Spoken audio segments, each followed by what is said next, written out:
और मैं इना साहिल दनेशरा की mother, single parent.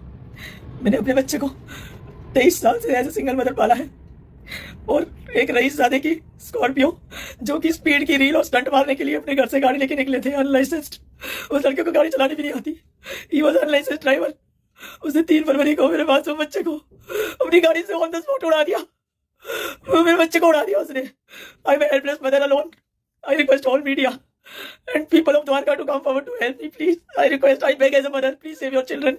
Please save your children and help me. आपने ये वीडियो देखी होगी। इस केस में भी जस्टिस कहीं खो जाएगा, क्योंकि बहुत महान व्यक्ति ने कहा है, justice is an abstract and law is a fact.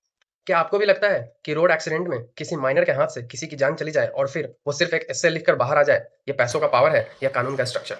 असल में इसके पीछे सबसे बड़ा रोल होता है juvenile justice care and protection of children act 2015 के सेक्शन 12 का, जो कहता है कि अगर कोई माइनर पकड़ा जाता है तो बेल रूल है और जेल एक एक्सेप्शन, चाहे ऑफेंस सीरियस ही क्यों ना हो। अब लेकिन 16 से 18 साल के बच्चों को अडल्ट की तरह तभी ट्रीट किया जा सकता है जब उसका ऑफेंस हीनस कैटेगरी में आए, जघन्य। हीनस का मतलब क्या है, ये क्लियर किया था सुप्रीम कोर्ट ऑफ इंडिया ने Shilpa Mittal versus state NCT of Delhi case में, जहां कोर्ट ने कहा कि वही ऑफेंस हीनस माना जाएगा जिसमें मिनिमम पनिशमेंट 7 साल या उससे ज्यादा फिक्स्ड हो। अब फैटल रोड एक्सीडेंट के केसेस आते हैं तो भारतीय न्याय संहिता 2023 के सेक्शन 106 के अंडर जो रैश या नेग्लिजेंट एक्ट से डेथ होने पर पनिशमेंट प्रेस्क्राइब करता है, उसमें मैक्सिमम पनिशमेंट तो है पर मिनिमम कहीं मेंशन ही नहीं है। इसी वजह से कानून की टेक्निकल डेफिनेशन के हिसाब से ऐसा ऑफेंस सीरियस तो है पर हीनस नहीं है। और जब हीनस नहीं है तो जुवेनाइल जस्टिस फ्रेमवर्क के अंडर माइनर को अडल्ट की तरह ट्रायल नहीं किया जा सकता। सेक्शन 12 के तहत बेल देना ऑलमोस्ट मैंडेटरी हो जाता है जब तक उसकी सेफ्टी या इन्वेस्टिगेशन से कोई रियल खतरा उत्पन्न ना हो। तो जो हम और आप वीआईपी ट्रीटमेंट समझते हैं वो कानून की ड्राफ्टिंग और डेफिनेशन का रिजल्ट होता है।